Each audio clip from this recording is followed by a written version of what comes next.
Ethan Cole wasn't unkind. People often assumed he was. His stern jaw, cold voice, and the way he avoided unnecessary conversations made it easy to judge him. But the truth was simpler. He had unlearned softness. Life had taught him that gentleness was a luxury he couldn't afford, not when the world had already taken too much from him. His son, Leo, was the center of his life. 5 years old, small for his age, with round cheeks and expressive brown eyes that always seemed to say more than his mouth could. Leo couldn't walk on his own, his legs refused to support him. He spoke in sounds more than words, soft syllables that only Ethan learned to decipher. After Leo's diagnosis, everyone had advice, teachers, therapists, even strangers. But none of them saw the panic in Leo's eyes when unfamiliar hands touched him. None understood that Leo needed stability more than experiments. And so Ethan did the only thing he trusted himself to do, control everything. Every toy had its place. Every routine had its timing. Every new person was a risk he wasn't willing to take. When his previous housekeeper retired, Ethan searched for someone new with caution bordering on paranoia.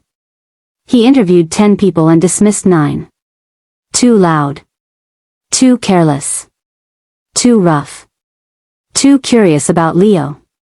The 10th applicant, Mara, was quiet. Not shy, not timid, just quiet in a way that felt steady. She listened more than she spoke, kept her gaze respectful, and didn't make the mistake of crouching down to coo at Leo like he was a baby. Instead, she simply smiled at him from a distance. Ethan hired her with strict conditions. No touching my son. Don't move his things.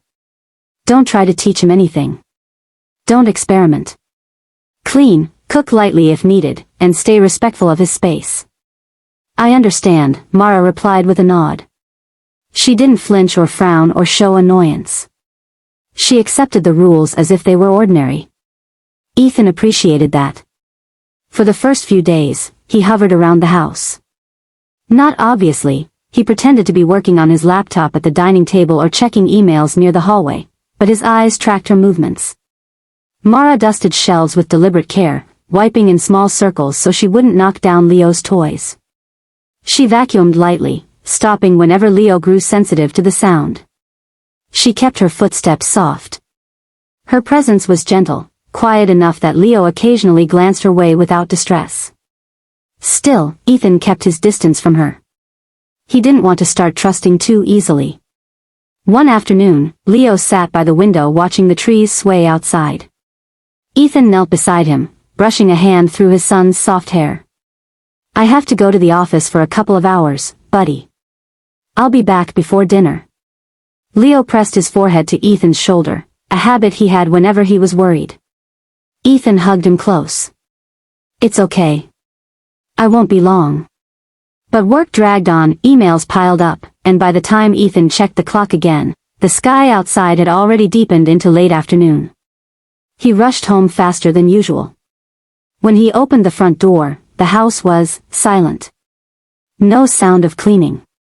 No cartoons. No humming. No footsteps. His heartbeat picked up. He set down his keys and walked deeper inside, alert. Then he heard it. A sound he hadn't heard in months. A high, breathy giggle, light, sudden, unmistakably Leo's. Ethan's chest tightened as he followed the sound to the living room. And when he stepped through the doorway, he froze so completely he felt rooted to the floor. Leo and Mara were sitting on the carpet together. Not touching. Not breaking rules. But interacting. Mara held a stack of colorful flashcards, bright pictures of animals, fruits, shapes. She lifted a card with a tiger on it, and her expression shifted into a mock growl, row. Leo burst into laughter, slapping his small palm on the carpet. Ethan felt the world tilt. His son rarely reacted to anyone, not nurses, not teachers, not therapists. But here he was, responding eagerly to every card Mara lifted. When she showed a picture of an apple and said, apple, slowly and carefully, Leo pointed at it with a trembling finger and made a soft sound of approval. Mara clapped, not loudly, just enough to encourage him. Good job, Leo. Leo beamed. Ethan's throat tightened with a strange mix of emotions, relief, disbelief, and something like fear.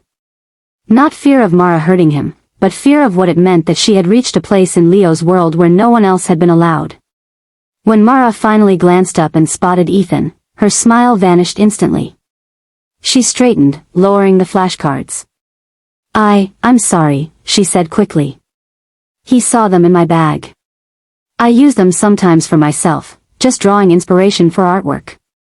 When he pointed at them, I thought maybe he recognized the pictures.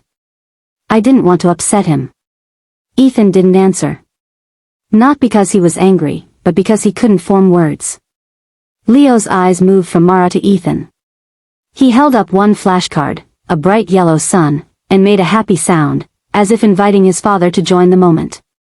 A simple, innocent invitation. But Ethan felt his breath catch. For months, he had tried every technique, every therapy session, every carefully guided interaction to get Leo to engage like this.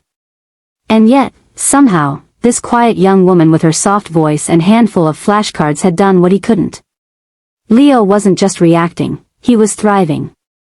Ethan stepped slowly into the room, heart pounding. Mara lowered her gaze, waiting to be reprimanded. But Ethan didn't look at her first. He looked at his son.